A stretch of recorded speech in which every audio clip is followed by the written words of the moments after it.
Pessoal, vamos falar então aí mais uma vez, né, sobre juros. Vamos começar aqui por juros simples.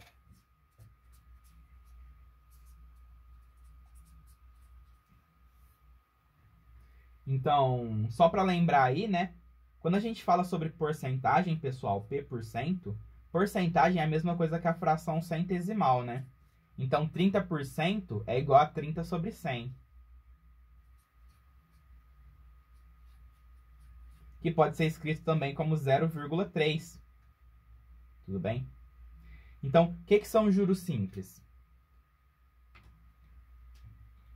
Você vai pegar aí um capital C0 e você vai aplicar ele aí, ou você aplica num banco, né, para ganhar dinheiro, ou você empresta para alguém e essa pessoa depois tem que te pagar, né? A ideia aqui do juros simples é que todo período que passa, que a gente vai chamar aí de N ou T, né, vocês que sabem, todo período que passa, a pessoa, né, ela vai ter que te pagar aí I% desse C0. Beleza? Essa é a ideia do juros simples. Então, o que acontece? No início, a gente tem, então, um capital C0. No primeiro período, a gente vai ter o C1, que vai ser C0 mais C0 vezes I%. No segundo período, a gente vai ter C2, que vai ser C0 mais... Aí, do primeiro período para o segundo, mais uma vez, esse CO0 vezes I% vai ser acrescentado. Então, a gente vai ter 2 vezes C0 vezes I%. Aí, no terceiro período, a gente vai ter C0 mais 3. No quarto, C0 mais 4 e assim por diante. Então, no enésimo período, a gente tem Cn, que é C0 mais C0 vezes I% vezes N. Às vezes as pessoas também representam por T, né, por tempo. Então, Ct é igual a C0 mais C0 vezes I vezes T. Beleza? Então, juros, né, é uma função. O capital acumulado depois de N períodos vai ser o capital inicial mais o capital inicial vezes a taxa, que é quanto é acrescido a cada período que passa, vezes o número de períodos. Essa é a fórmula, então, de juros simples. Como vocês podem perceber, isso aqui é uma função de N. Reparem, né? Reparem na semelhança disso aqui com isso aqui. C0 é uma constante. E C0i vezes N, C0 vezes I também é uma constante. E N é que é a variável. Né? Então, isso daqui, juros simples, é uma função de primeiro grau. Se você botar juros simples no plano cartesiano, você vai ter isso aqui, ó. O capital depois de N períodos é dado, então, por isso aqui. Uma reta, tá? Esse ponto aqui é o C0, que é o coeficiente linear. Beleza? E esse é o gráfico, né?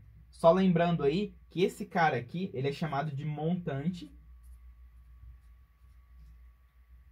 E isso aqui, ó, é chamado de juros.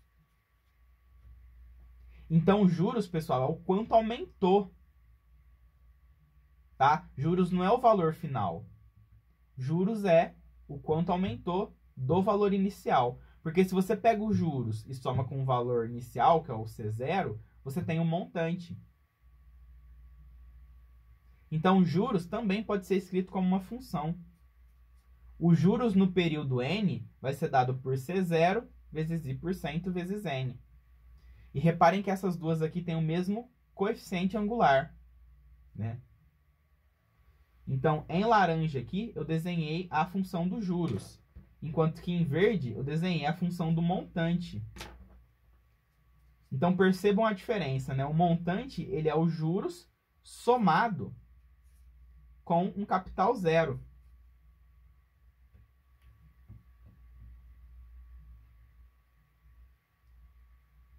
Beleza? Função do primeiro grau, então.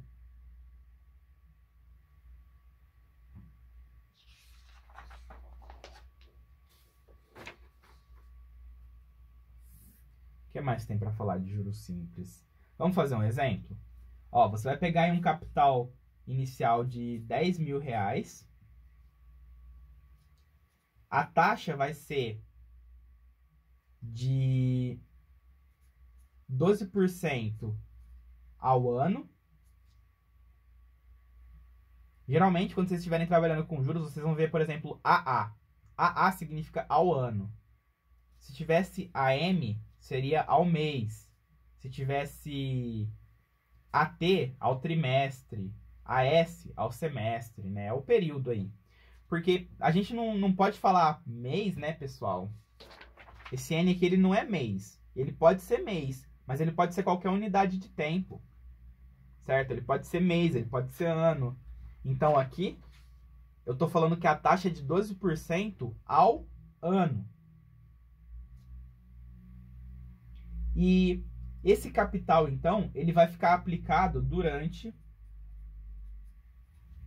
3 meses.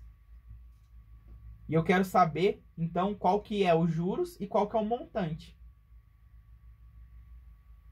Beleza?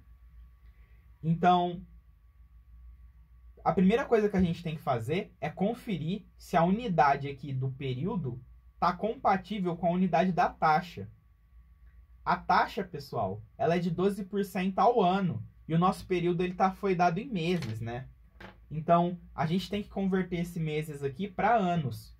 Então, a gente vai falar assim que 12 meses equivalem aí a um ano, enquanto que 3 meses equivalem a X, né? 3 meses é 1/4 de ano.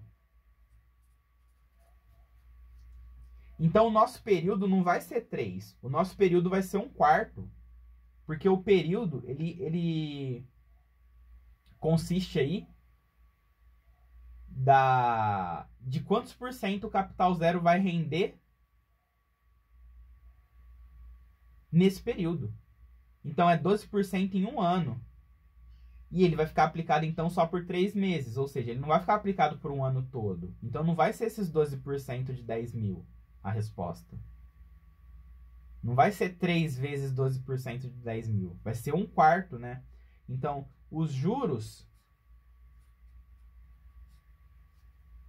que vão se acumular aí durante 0,25 de ano vão ser dados pelo capital inicial, que é 10.000, vezes a taxa, que é 12 sobre 100, vezes o número de períodos, que é 1 sobre 4. Tá? Então, os juros aí depois de 3 meses, ou depois de 0,25 anos, vai ser de